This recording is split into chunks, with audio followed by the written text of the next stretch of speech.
Permaculture Design Course is an opportunity for people to learn the art and science of solving for patterns, of being able to identify patterns in the world around them and apply solutions to those patterns.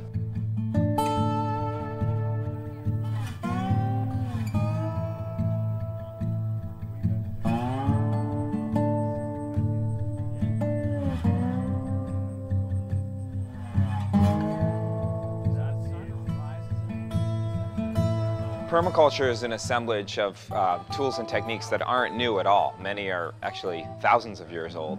Much of what we study in permaculture and apply are very old ways of knowing, coupled with also new understandings that the last 200 years and even especially 20 years of science has led us to understand. It's largely about learning how to be a human in the modern world that's actually giving back more to the landscape than we're taking from it. And so a permaculture design certification course is a very intensive experience in which we look at things like hydrology and how water moves through landscapes, and how the nature of the topography can be used to our advantage in terms of design, how we can be better stewards of the water resources in our landscapes, how we can design buildings that meet our needs while reducing the amount of resources we consume. We also want to look at how we participate in communities and neighborhoods and the ecosystems that we rely on in a way that is truly regenerative. He came home one day from work and said, I am going to go on this 10-day excursion. I think it's going to change my life, and I think you should come. We have a daughter, and we've really given a lot of thought to how we want to raise her and what kind of world we want to leave her with. And so I feel like I discovered permaculture through that lens, and then it was just such a burst of positivity, hope, yeah, and something that you could do, and maybe the only thing that could turn the ship around.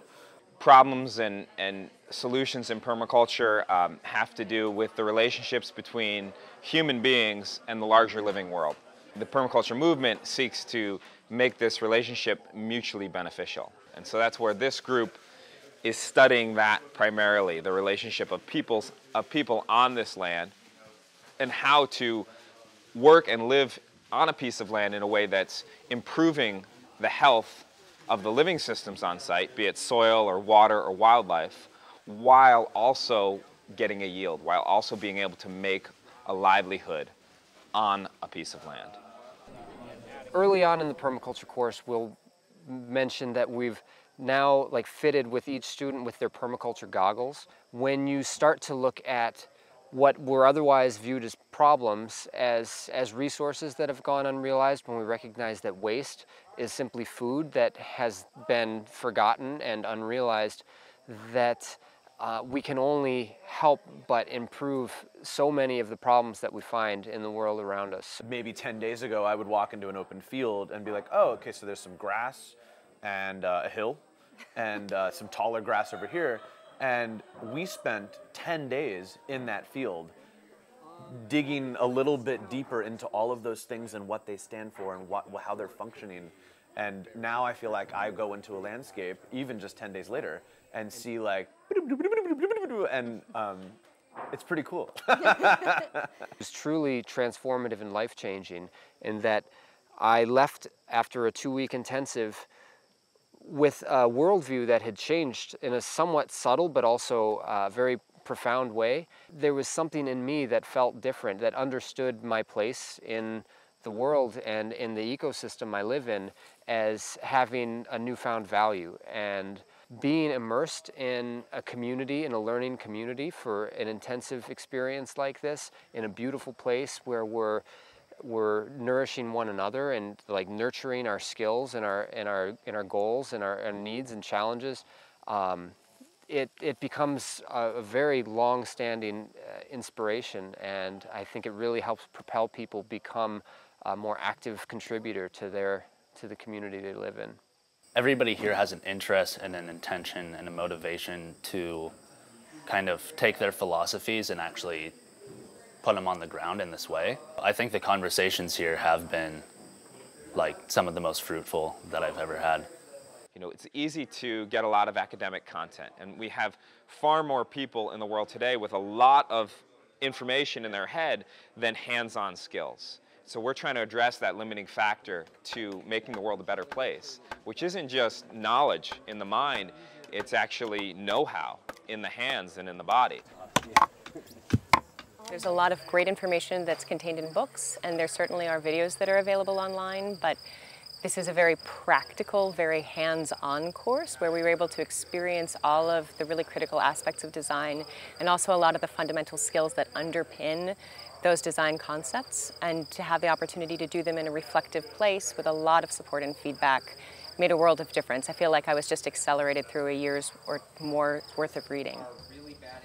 Because the scope of the course content is so extensive, it's really just us exploring the tip of the iceberg, in that we can dive in to a certain degree of depth into each of these different arenas, but try to explore them in a light that may be unique for many people, in that we're looking at how we can apply pattern-based thinking to finding solutions and creating opportunities simply through thorough analysis, through asking good questions. Sometimes the simple rearrangement of individual elements can create totally newfound opportunities. You know, some sand, some snow, a little bit of clay. It's starting to look good.